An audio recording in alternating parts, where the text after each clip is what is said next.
In the heart of Exeter, Rhode Island, 1892, a snow-covered town square bustles with life, yet beneath the surface, a subtle unease lingers. The quiet town square is blanketed in snow, its beauty concealing unspoken fears. Daily life continues amidst the snow-laden streets, but the villagers' faces betray a deeper anxiety. The quaint town square, usually a place of community, now feels heavy with unspoken dread. In the dimly lit Brown family home, Mercy Lena Brown tenderly cares for her ailing mother. Dust motes dance in the weak sunlight, illuminating the room's somber atmosphere. The air is thick with the sounds of coughing, a constant reminder of the consumption that grips the family. A funeral procession makes its solemn journey through the snow-laden cemetery.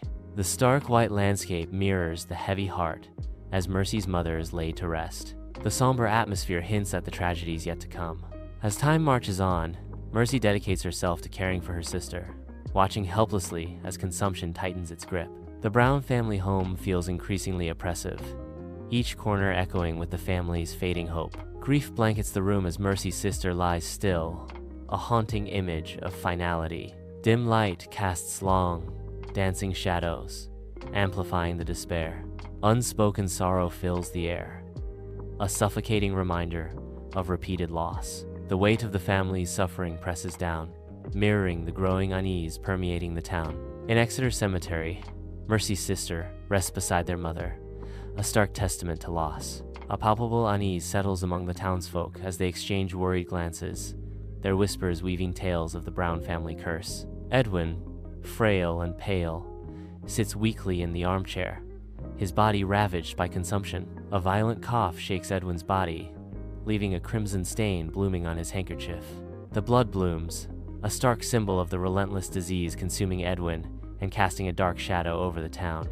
Fear begins to grip the town, mirroring the relentless advance of Edwin's illness. Under the cloak of night, Exeter Town Square transforms into a haven of hushed dread, where flickering lanterns cast eerie shadows on the faces of townsfolk. Whispers weave through the crowd, tales of Mercy's vengeful spirit tormenting Edwin, each word deepening the growing superstition. The chilling narrative of Mercy's ghost haunting Edwin spreads like wildfire, igniting fear and superstition in the hearts of the townsfolk. Lantern light dances across anxious faces as the townsfolk share stories of Mercy's ghost, each tale more terrifying than the last. Edwin lies in bed, his strength fading as shadows play ominously on the walls. In a moment of feverish delirium, Edwin cries out, "I see Mercy standing over me." A tense standoff unfolds as the townsfolk confront George Brown, their eyes filled with a mixture of fear and resolve. Their collective gaze pierces through George,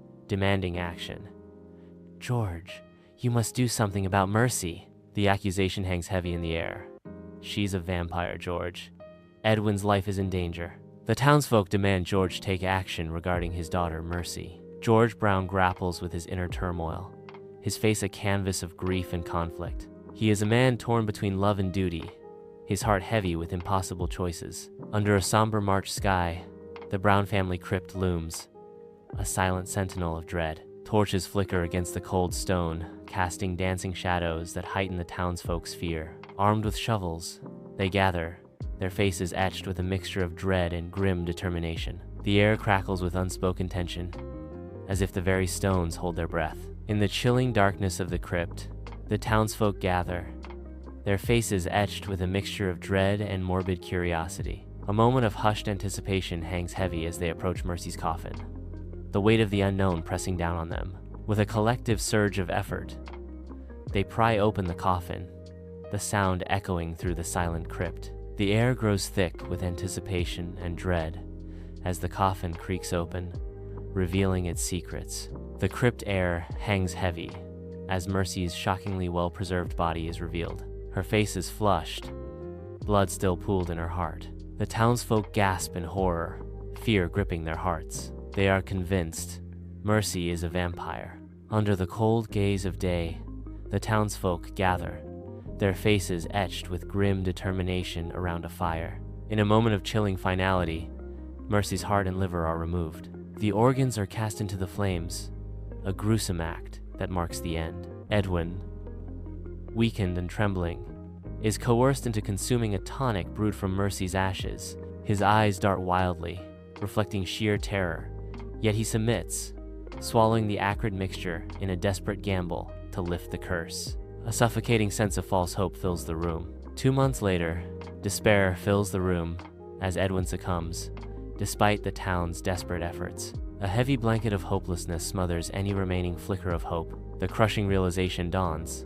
Their actions were ultimately in vain. Edwin rests eternally beside his mother and sister, the earth now their shared sanctuary. The townsfolk gather in solemn silence, their guilt and sorrow hanging heavy in the air. The cycle of death continues, an inescapable part of life's somber rhythm. Across New England, the legend of Mercy Brown casts a chilling shadow, igniting a wave of fear and superstition. Lantern light dances across anxious faces, illuminating the growing dread as families prepare to exhume their loved ones. The air thickens with a palpable sense of escalating panic as the community braces for the unthinkable. The chilling draft of the legend of Mercy Brown sweeps through the Exeter town square, bringing a palpable sense of dread. As the night deepens, families, driven by fear and superstition, gather to exhume their dead, the flickering lantern light casting eerie shadows.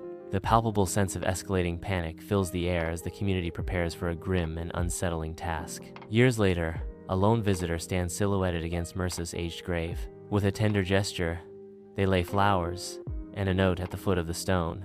The air is thick with unspoken stories, the legend of the Rhode Island vampire lingering. The tragedy of misunderstanding endures, etched in the silence of the cemetery.